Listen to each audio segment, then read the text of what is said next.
at the quote-unquote conspiracy theorists for portraying him as selfish, for taking up a roster spot even though he's not playing. He says it wasn't his idea to be activated from injured reserve and would have been very content to finish the season on IR. By activating Rodgers, the Jets had to release another player, veteran fullback Nick Bawden, who later returned to the team on the practice squad. But this is what Aaron had to say. I assumed I was going to go on IR. I asked to be put on IR because, there was a conversation, do you want to practice? And I said, not at the expense of somebody getting cut. I know how this works, and I didn't need to feel like I needed to practice to continue my rehab. I could do on-the-field stuff on the side. But obviously, I got overruled there. It is what it is. And yeah, that was an interesting situation. I called Nick right away. I just said, hey, I just hope you know this isn't coming from me. I asked him to put me on IR.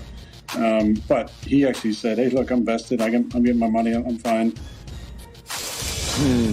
Keyshawn, your response to what Aaron Rodgers said. I'm completely with Aaron Rodgers, 195%.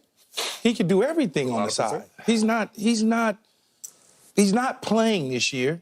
He could do everything on the side. But what happens in these situations, decisions are made from upper management. Coaches make these decisions and say, hey, we like to have him actually throwing around offensive linemen, throwing with defenders. We need somebody like Aaron Rodgers to run scout team at times. It gets some of the rust out. So I get it. They're not probably in this next couple games. They're probably not going to use a fullback a whole lot. The guy's getting 1 point or whatever the proration is on the 1.1 million from being a vested veteran in the opening day roster. So, look, here's why Aaron Rodgers is always, I guess, attacked in conspiracy media, whatever you want to call it, because he's always on those shows talking about something going on. Well, it's that show. It's not those shows. Or that Pat McAfee show. Yeah. He's always on there every week. Talking about something. And I think it has become a situation where people are tired of looking at him and hearing him. And go back all the way to Green Bay, it was kind of like the same thing. And, people just kind of like, it's all about him. It's all about him. Most players that are injured and not playing, they go away. They just hide. But they're not Aaron Rodgers, and they don't have platforms to be able to, say whatever it is that he's message that he wants to get out, whether it's him going in a cave for 2 weeks in the dark. I don't have a problem with what just happened in New York at all. Yeah, I don't know. I don't know what Joe Douglas is doing, honestly, Skip. And I've had this conversation a few times because I didn't know what they were doing when Aaron got hurt and they didn't go get an established veteran like Jacoby Brissett or even try to go get Jameis or anybody. Your boy Cooper Rush. Take a chance to get any veteran quarterback. Go back and sign Joe Flacco back. Look what he's doing. Go back and sign Joe Flacco. I mean, there was a lot of the good decisions that people would have saw you make and been like, oh, okay, they're trying to do something. But instead, you wasted a great defense and a great team and some of these great weapons by trusting a Zach Wilson that you had seen the previous year. And so in this situation, I, again, am puzzled and left scratching my head about what Joe Douglas is necessarily doing in this situation because, as to Aaron's point, he said, I'm good with y'all putting me on IR. I don't want nobody to get cut. And what it seems like the Jets brass said was, hey, this guy's contract is fully guaranteed. We're going to elevate him back on the practice squad.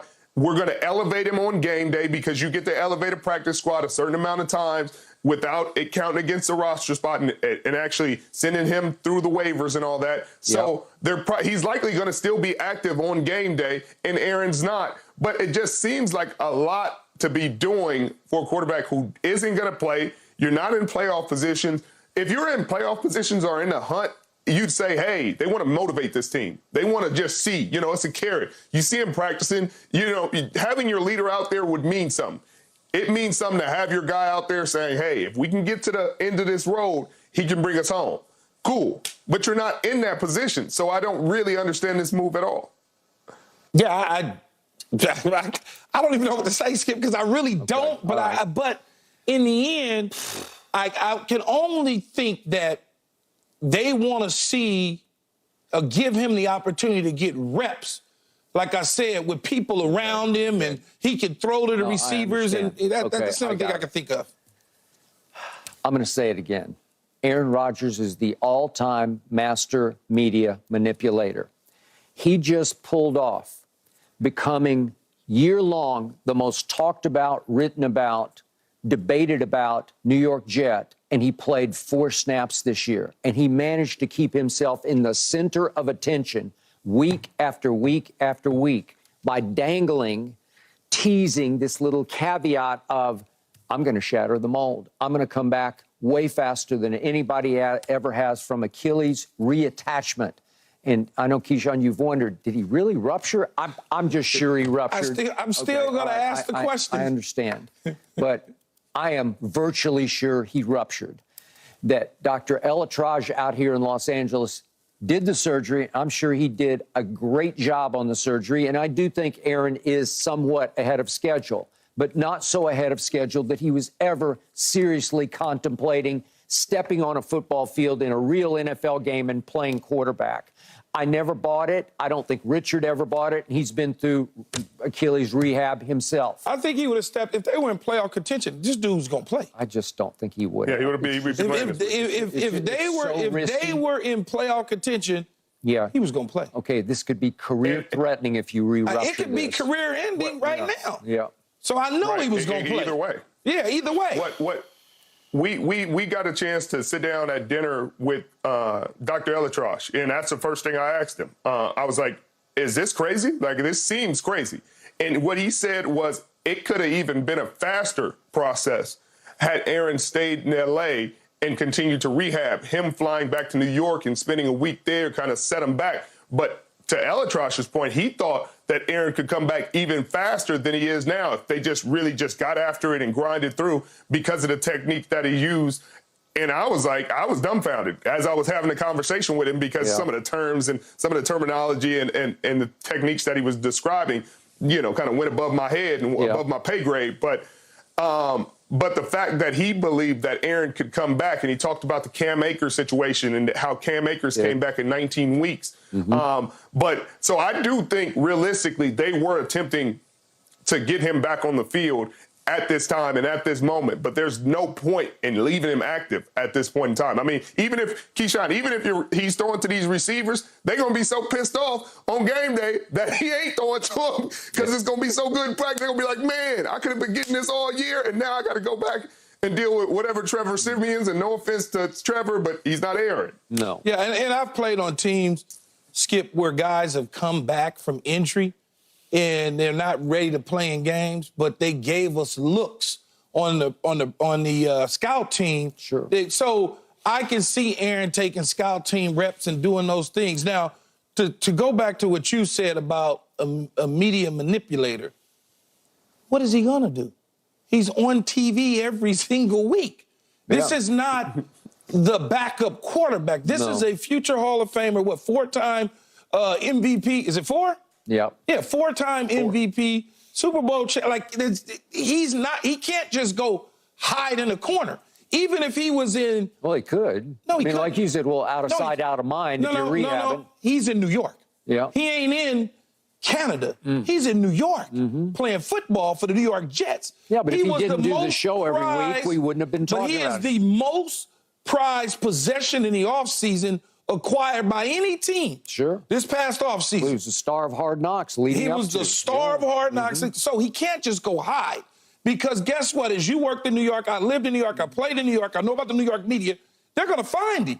Even if he went somewhere and hid out in the middle of a island in Alaska, they would find him. Well, if he went on a darkness retreat, they wouldn't have found him, right?